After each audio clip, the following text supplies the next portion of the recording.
There is a valley in Derbyshire where the River Derwent curves through limestone hills and ancient oak woodland. And if you arrive in the early morning, before the coaches and the tourists and the gift shop tills, you will see a house that should not exist. Not here.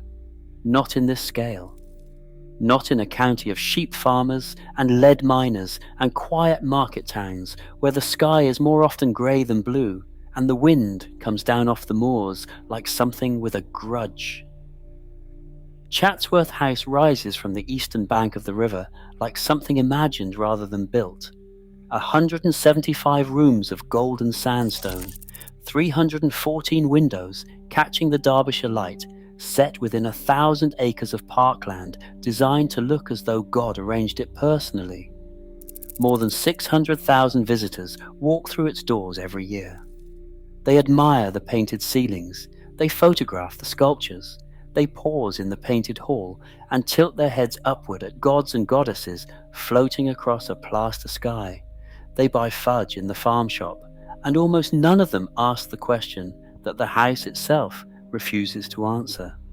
Who paid for this? Not with money, though the sums are staggering, but with labour, with sacrifice, with the quiet disappearance of lives that history decided were not worth recording.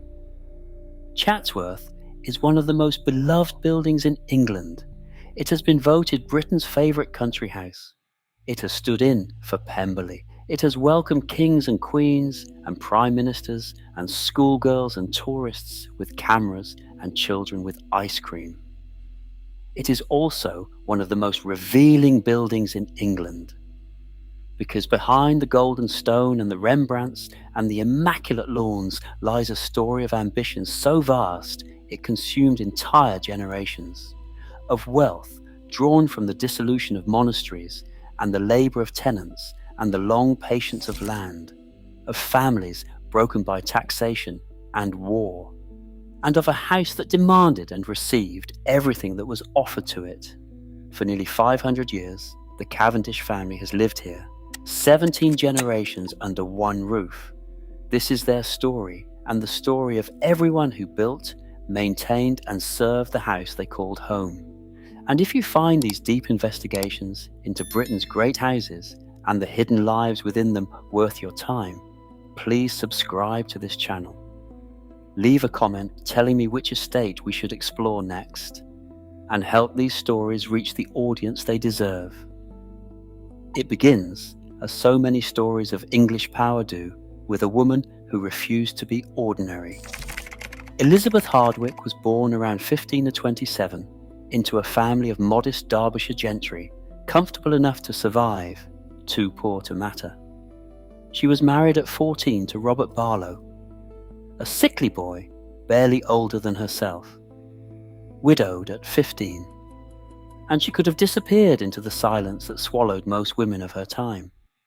Married again to some local squire, born children, managed a household, died without ever being noticed by history. She did not. Bess of Hardwick, as she would become known, married 4 times, and with each marriage she climbed higher, accumulating property, wealth, and influence with a strategic precision that would have impressed any politician of her age. Her second husband was Sir William Cavendish, Treasurer of the King's Chamber, a man who had made a considerable fortune helping Henry VIII dissolve the monasteries, visiting religious houses across England, cataloguing their wealth, and overseeing the confiscation of lands and treasures that had belonged to the church for centuries. It was work that required a particular kind of ruthlessness, and Cavendish possessed it in full. The money he earned or extracted funded a comfortable life in Suffolk. But it was Bess who changed the geography of the family's ambition.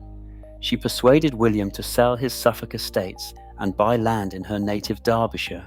In 1549, they purchased the Chatsworth estate from the Agard family for £600. It was a remote location, far from London, far from the court, prone to flooding from the river, and utterly lacking in the social prestige that a man of Cavendish's position might have sought. Bess did not care. This was her country, her soil, and she intended to build something on it that would make her name permanent. She chose the site near the river. She supervised the drainage. She directed the digging of reservoirs that doubled as fish ponds. Construction began in 1553, and for 4 years Sir William funded the project while Bess directed it. Then William died in 1557. He left debts. He left complications. But he also left Bess with the resources and the will to finish what they had started. She completed the house in the 1560s, a formidable Elizabethan mansion of towers and courtyards and grand rooms. She lived there with her fourth husband, George Talbot, the sixth Earl of Shrewsbury, and she played host, reluctantly, to one of the most famous prisoners in English history. Mary, Queen of Scots, was placed in Shrewsbury's custody in 1568, and she was brought to Chatsworth several times during the 1570s and the 1580s, lodged in the apartments on the top floor above the Great Hall. Bess and Mary embroidered together. The oxborough hangings, remarkable panels of needlework, survive as evidence of this strange domestic intimacy between jailer's wife and captive queen. Bess died in 1608. She was the second wealthiest woman in England, behind only Elizabeth I herself. That house is gone now, every stone of it, but Bess's ambition is not. It is woven into the DNA of Chatsworth, passed down through 17 generations of Cavendishes like a genetic instruction that none of them could override. Build, expand, never stop. The house that visitors see today is not Bess's creation.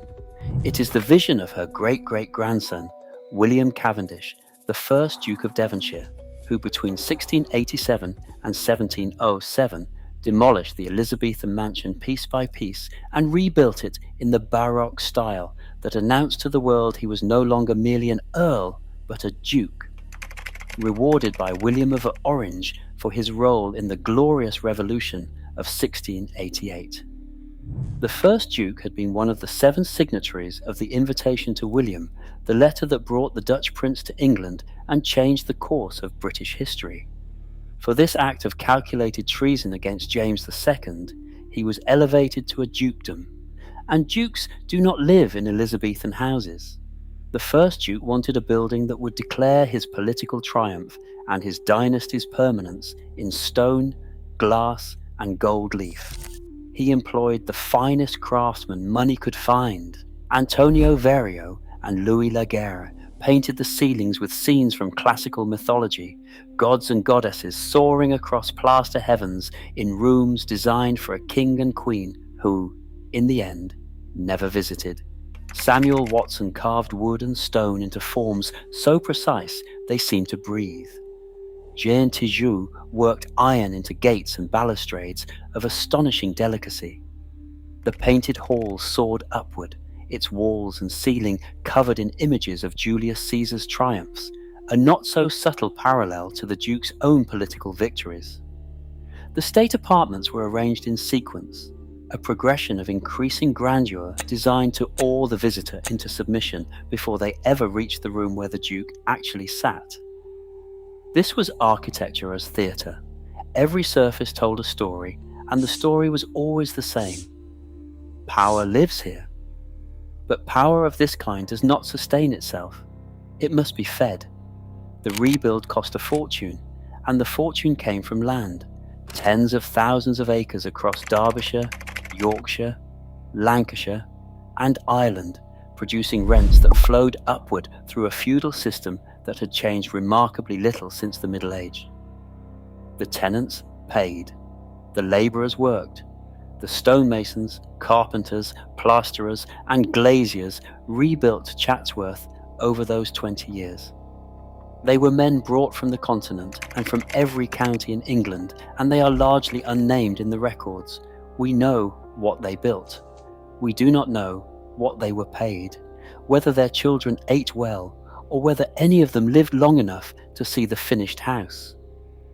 Their absence from the historical record is not an accident. It is a design feature. The house was built to make labour invisible. For the next century, successive Dukes of Devonshire added, refined and expanded.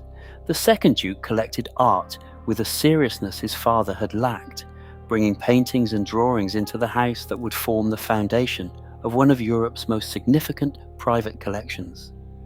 The third Duke served as Lord Lieutenant of Ireland and moved comfortably through the corridors of Whig politics. The fourth Duke married Charlotte Boyle, sole surviving daughter and heiress to the Earl of Burlington, and through her inherited a vast additional fortune. Art collections accumulated over generations. Chiswick House, with its perfect Palladian proportions, Bolton Abbey in Yorkshire, and Burlington House in London. He employed Lancelot Capability Brown to reshape the landscape around Chatsworth into something that looked effortlessly natural, but was in fact the product of enormous artifice and enormous expenditure. Brown changed the course of the River Derwent itself. He demolished part of the village of Edensaw because it spoiled the view from the house. He planted thousands of trees in carefully calculated clumps designed to imitate nature while improving upon it. The park at Chatsworth became a landscape of controlled beauty, every hill, every copse, every bend in the river, the result of deliberate human intervention disguised as divine arrangement. The tenants who had lived in Edensaw were moved. Their opinions were not recorded. Then came Georgiana. Lady Georgiana Spencer married the 5th Duke in 1774, and for a time she was the most famous woman in England, a political hostess who campaigned openly for the Whig Party, a fashion icon whose hairstyles were copied across Europe, a campaigner for the Whig cause who canvassed voters in the streets of Westminster, a gambler of breathtaking recklessness who could lose more in a single evening at the faro table than most families earned in a lifetime, and a woman trapped in a marriage that offered her everything except the one thing she wanted, which was love. The 5th Duke was cold, remote, and unfaithful. He installed his mistress, Lady Elizabeth Foster, in the household. And for years the three of them lived together in an arrangement that scandalized and fascinated London society. Georgiana's gambling debts were catastrophic. She lost fortunes at the faro table and spent years concealing the true scale of her losses. She bore the Duke's children, served his political ambitions, and suffered his indifference. She was beautiful, brilliant, and desperately unhappy. And through it all, Chatsworth absorbed everything: the parties, the debts, the unhappiness, the politics, and remained exactly what it had always been: a stage. The house did not care who suffered inside it. The house cared only that it continued. It was the 6th Duke who transformed Chatsworth from a great house into a legend.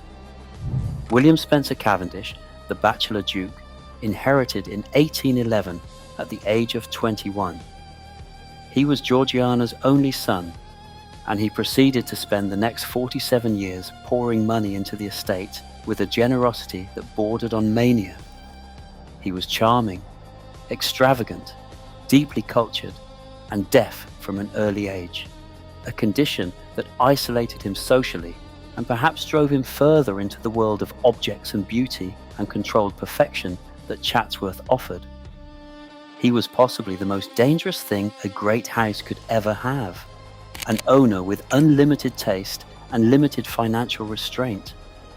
He hired the architect Geoffrey Wyatville to add an entire north wing, creating a magnificent new dining room, a sculpture gallery of white marble and soft light, and transforming the old Long Gallery into one of the finest libraries in England.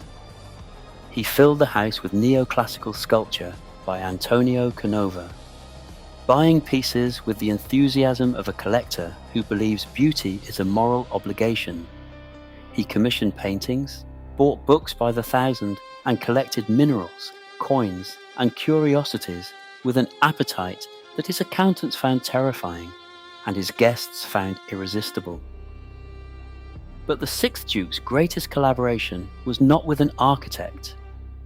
It was with a gardener. Joseph Paxton arrived at Chatsworth in 1826 at the age of 23. The seventh son of a Bedfordshire farming family, appointed head gardener by a duke who recognised brilliance regardless of its social origins. Paxton was a phenomenon, self-educated, relentlessly energetic, possessed of an imagination that could move between horticulture and engineering and architecture without pausing for breath. Within years he had redesigned the gardens, created the Emperor Fountain, a gravity-fed jet that shot water nearly 300 feet into the air from the canal pond, and begun work on the project that would change not just Chatsworth, but the history of architecture itself. The Great Conservatory, completed in 1840, was the largest glass building in England, 84 metres long, 37 metres wide, 19 metres high, a cathedral of glass and iron heated by 8 underground boilers fed by coal that arrived on underground railway wagons. 7 miles of hot water pipes sustained a tropical paradise in the heart of the Derbyshire Dales. 2 carriages could pass abreast down its central aisle. Exotic palms reached toward a glass sky. Orchids bloomed, ferns unfurled. The Duke wept with joy. And beneath the glass floor, 10 workers tended the boilers around the clock. The coal bill was immense. The maintenance was relentless. Beauty always costs more than it appears. What Paxton built at Chatsworth was not merely a garden. It was an argument that nature could be improved, that technology could serve beauty, that a gardener's son from Bedfordshire could reshape the physical world as decisively as any duke. He redesigned the rockery using stone hauled from Dob Edge. He created the Arboretum, a systematic collection of trees arranged according to botanical classification. He built the Conservative Wall, a glass house designed to protect tender plants from the Derbyshire climate. He experimented relentlessly with glass and iron, with heating systems and ventilation, with the relationship between structure and light. His wife Sarah, born Brown, the daughter of a small Matlock mill owner, managed the gardens in his frequent absences, instructing the foreman, overseeing construction, keeping the accounts, acting as head gardener in all but name, while her husband pursued projects across the country. Her contribution is only now being fully recognised, and even now, imperfectly. In 1849, Paxton was given a seedling of the Victoria Regia water lily, whose enormous leaves had defeated every other gardener in the country. He built a special house for it, studied the structure of the leaves, radiating ribs connected by flexible cross ribs, and recognized in a plant the engineering principle that would make him immortal.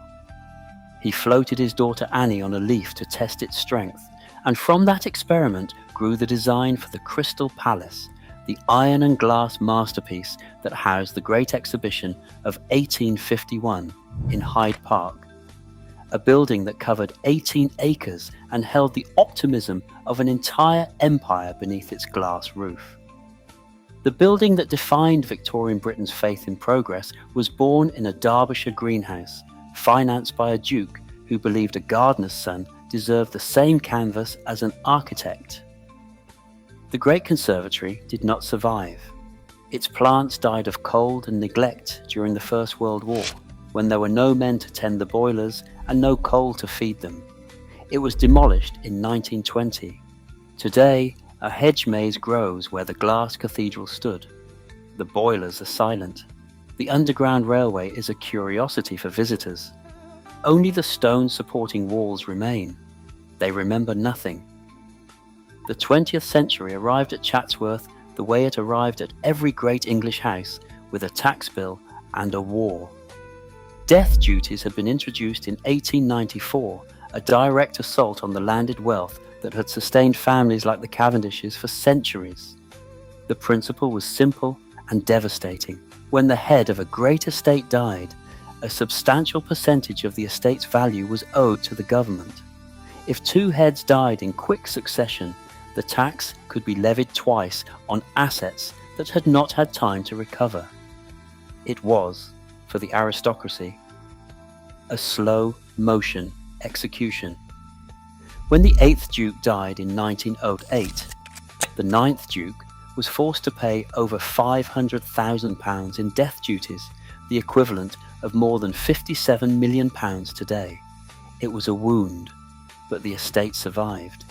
Then came the First World War, which took 25 men from the Chatsworth estate and left communities along the Derwent Valley scarred by grief. The 9th Duke's family endured its own losses, brothers killed, a generation traumatised. The Second World War delivered the blow that nearly finished Chatsworth entirely. In September 1939, the 10th Duke made a shrewd and compassionate decision. He had heard that country houses requisitioned as military barracks were being damaged beyond repair.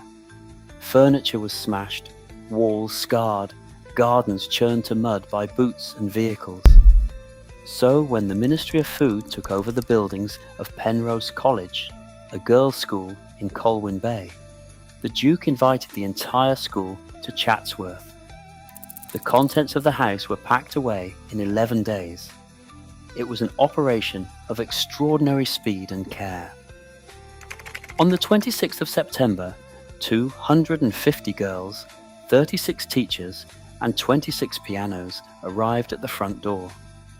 The painted hall became an assembly room and concert venue. The chapel hosted daily prayers. The state drawing room, with its Mortlake tapestry still on the walls, became a dormitory where up to 20 girls slept in iron beds. Physics was taught in the butler's pantry. Biology was taught in the still room. Chemistry, for safety, was taught in the stables. The girls skated on the canal pond during the bitter winters. They tended vegetables in the kitchen garden. They explored the park in groups of 4 or more, discovering country things that their North Wales boarding school had never offered, and in the theatre they staged school plays, including in 1939 an A. Milne adaptation of Pride and Prejudice performed inside the house that would, 66 years later, become the most famous Pemberley in cinema history. The condensation from hundreds of sleeping bodies caused fungus to grow behind paintings on the walls. Hot water was scarce. Chilblains were the order of the day. But the house survived. The girls kept it alive in the only way that mattered. They filled it with noise and purpose, and the stubborn continuity of ordinary life carried on in extraordinary circumstances. The school left in March 1946. For the next 3 years, only 2 housemaids slept in the entire building. The rooms were cold. The corridors were dark. The 10th Duke, pessimistic about the future of houses like Chatsworth, made no plans to return. He believed the age of the great country house was over. Then he died, and the real crisis began. The 10th Duke had attempted to protect the estate through a legal manoeuvre, transferring substantial assets to his wife and the Duke of Buccleuch, a transaction that would have exempted those assets from death duties if the donor survived 5 years.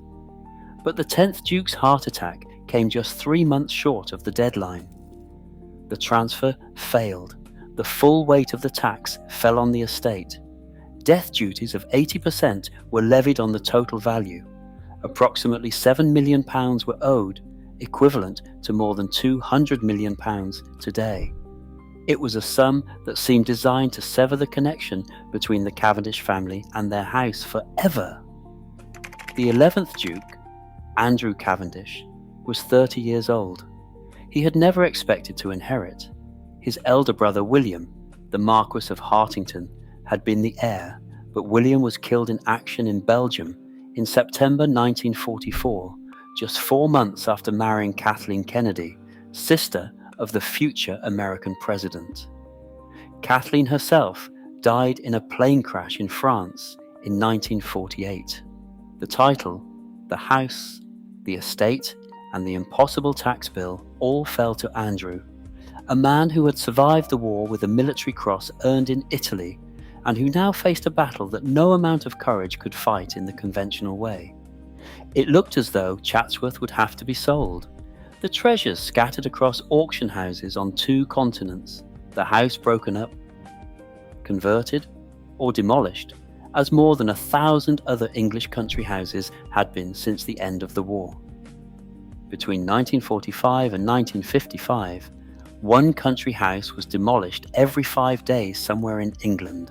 Chatsworth seemed destined to join them, but Andrew Cavendish and his wife Deborah Mitford, the youngest, toughest, and most pragmatic of the 6 Mitford sisters, refused to let it go. They sold thousands of acres of farmland across 8 counties and in Ireland. They surrendered Hardwick Hall, the magnificent Elizabethan mansion that Bess of Hardwick herself had built, handing it and its 934 acres to the Treasury in lieu of tax. They gave up major works of art. Paintings by Rembrandt, Memling, Holbein and Van Dyck to British museums. They sold Devonshire House in London. They sold Chiswick House. They sold properties accumulated over 4 centuries of wealth and influence. The settlement with the Treasury was the largest of its kind ever made. It took 17 years to pay off the full debt, 17 years of selling the past to save the future, and then, slowly, painstakingly, they moved back in. In November 1959, the family returned to Chatsworth. But the house they returned to bore no resemblance to the house their predecessors had left. The pre-war Chatsworth had depended entirely on an army of servants, dozens of staff moving through service corridors painted in institutional colours, lit by bare electric bulbs, lighting fires before dawn, carrying water, polishing silver, maintaining an illusion of effortless grandeur that was the product of relentless, invisible, human labour. That world was gone. It would never return. The 11th Duke rewired the house, overhauled the plumbing and heating, abandoned the vast Victorian kitchens, and created a modern kitchen closer to the family dining room. He built 6 self-contained staff flats to replace the cramped servants' bedrooms and communal servants' hall. 17 new bathrooms were added to the handful that had previously existed. The house was not restored to what it had been. It could not be. It was reinvented, transformed from a machine that ran on invisible, expendable labour into a place where a family could actually live without a regiment of workers sustaining every comfort from dawn to midnight. Deborah Cavendish was the engine of this reinvention. She understood, with a clarity that her husband sometimes lacked it, that Chatsworth could only survive if it earned its keep. She developed the farm shop in the village of Pilsley. She created restaurants and holiday cottages. She built commercial operations that turned a private estate into a public enterprise, including horse trials, country fairs, Christmas markets, retail partnerships, and a brand that extended far beyond the house itself. She opened every room she could to visitors, not as noblesse oblige, but as a business decision. 1 million people a year now use the estate in some capacity. The house that was built to exclude the public now depends on the public for its survival. The irony would not have been lost on Bess of Hardwick, who built the first house to declare her personal triumph, or on the first Duke, who redesigned it to overawe visitors with the splendour of his political power. The house still overawes. It still makes visitors feel the weight of history and wealth and accumulated ambition and pressing down from every ceiling and carved into every doorframe.